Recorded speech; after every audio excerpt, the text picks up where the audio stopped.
And welcome back to The Factor Uncensored. We all remember how we had to isolate at the start of the pandemic. My next guest used that solo time to elevate her own damn career. The Fancy Talk Show podcast initially started out with live streams. It has since grown a great deal, even gaining national attention. You might remember that interview where Kevin Gates admitted to enjoying a nice tall cup of his partner's urine. You said, I like her to pee on me. That now infamous moment was revealed on Fancy's podcast, and she's here with us on The Factor Uncensored.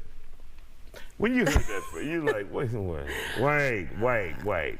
But you've heard a lot. Yes, I have. I've heard a lot. I wasn't surprised by it, so. And you weren't surprised at all? No. But let's take us back to the pandemic. And it started, and you're not able to do what you usually do in the world. And you came up with what idea? Right, so I had a friend, Calandra, she told me I should get into like sex therapy. So I was like, oh, okay. So I tried it, I wasn't really into it. So I just created an Instagram page that talked about sex, and then I came across like broadcasting apps to go on there and talk about whatever you want and make money like that. So I did that for 3 years, and people really enjoyed it because I'm just so open and vocal. So people were just there, just listening and hanging out, and people will go to work at night, like all night, and just watch me all night. So it became like a full-time job. I was like, for a year straight during the pandemic, I was on there on the app for like 7 days a week for 12 hours a day. So people were dependent on me to come on live and talk about everything. So I'm like, okay, I've created something, you know, during the pandemic because everyone was just at home. We didn't have anything to do. So people would just come online and would just talk about any and everything. And at some point I was like, okay, this can probably be something one day, you know. So I just went along with it and eventually created a podcast as of last year. And of course, it didn't stop once the pandemic was over. No, it inspired me even more because I was like, okay, this has to get somewhere. So that's why I say the idea came about as far as a podcast, because everyone was telling me, like, create a podcast, do a podcast. And I'm like, okay, I'll try it out, and yeah, I like it now. So now, you know, nose-ass people are like, well, how much money you make? How much did you make? So it ranges, it varies because it's all about. So a good year for you, beginning during the pandemic, was like what? So in the beginning, because I didn't know what the hell what I was doing, you know, so it started off with like maybe like $2,000 a month, but then you can make up on these apps like up to $24,000 plus a month.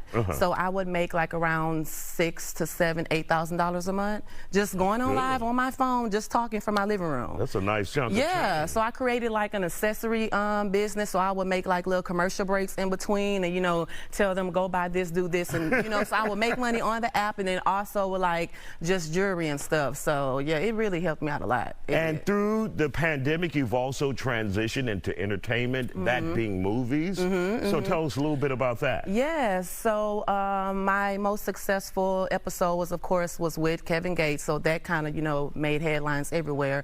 But my producer of my talk show, Dre, he told me I should get into acting.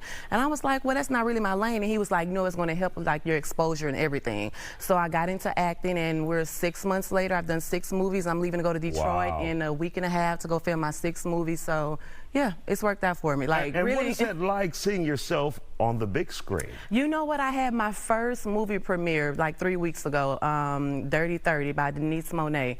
And all my friends came, and we just were so excited to see me on the screen. So I'm like, oh my God, this was my calling, you know? So just for me, I don't know, it was a wow moment. Like, I think everyone is embracing it more than myself, but it's starting to actually hit me now. So I'm more excited about it now. And what advice would you give for young people who would like to follow in your footsteps? I would just say that I'm successful because of being myself, my authentic self. Like, don't change for anyone. Like, I'm very memorable, so you're gonna always remember Fancy, you know, so just always be yourself. Don't try to be anyone else. And as long as you can be yourself, you can be actually very successful off just being yourself, because people love organic. Absolutely. Fancy, you know how many people called me after you was on here the last time? What's her number? What's her name again? Okay, because your girl is single, Mr. Isaiah. Hold on now. Okay, go ahead. Y'all better call him up. Your girl is single. Okay? 6 years of being single. So, I mean, hey, I could use a little man or two by, next week. Hit your girl up. My birthday coming up, so y'all need to create me a little roster. There you go. There you go.